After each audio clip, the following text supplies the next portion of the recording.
आज हम बात करने वाले हैं प्रदेश में या फिर देश में हो रहे विभिन्न परीक्षाओं के जो पेपर लीक हो रहे हैं उस पे, क्योंकि भारत एक लोकतांत्रिक देश है और इस लोकतंत्र में लीक तंत्र एक बड़ा मुद्दा बन चुका है और एक व्यवसाय के रूप में जन्म ले लिया है।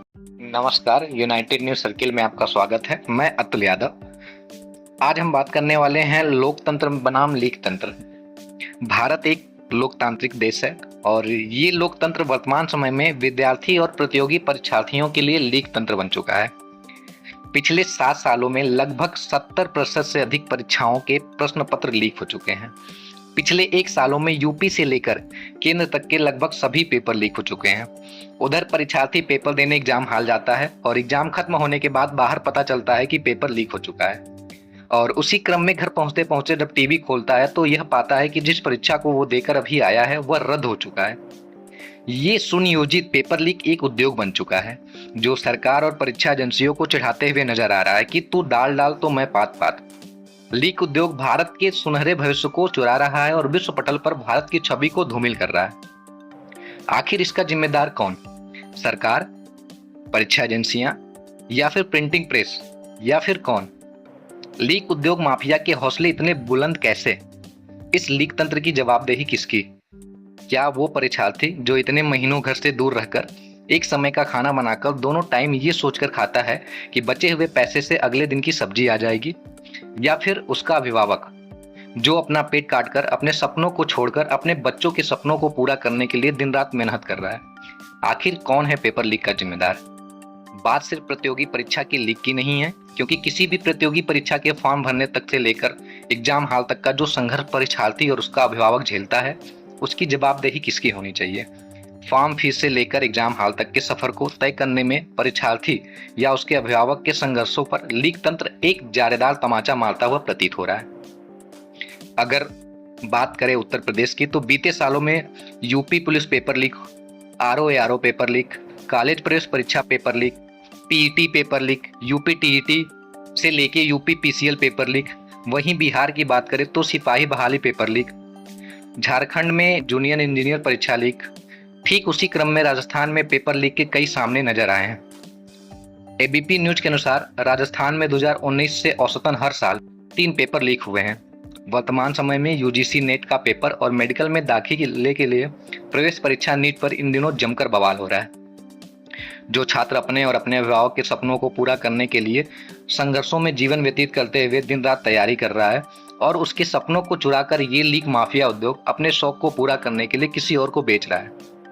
लीक उद्योग एक बाजार बन गया है और इस बाजार में बेचने से लेकर खरीदने तक का व्यापार बड़े ही चैन के साथ बेखौफ होकर किया जा रहा है और व्यापारियों के हौसले जो है इतने बुलंद हैं कि वो बिना डर के आसानी से व्यापार कर रहे हैं।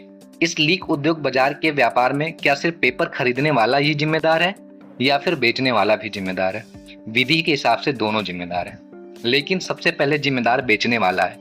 बात अगर बेचने की आई है तो सर्वप्रथम किसी पेपर को सकुशल प्रायोजित कराने में राज्य की भूमिका होती है। उसके बाद परीक्षा एजेंसी और प्रिंटिंग प्रेस को संबंधित जिम्मेदारी दी जाती है।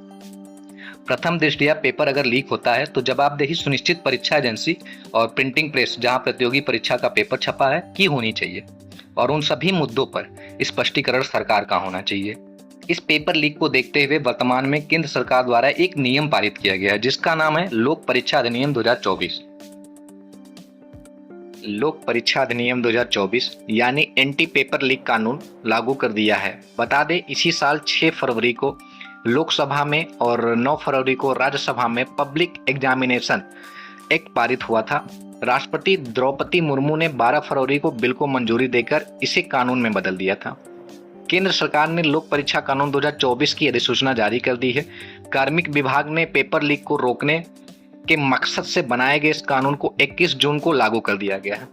लोक परीक्षा कानून 2024 के तहत पेपर लीक करने या आंसर शीट के साथ छेड़छाड़ करने पर 3 से 5 साल तक की जेल की सजा और 10 लाख रुपए तक के जुर्माने का प्रावधान किया गया है।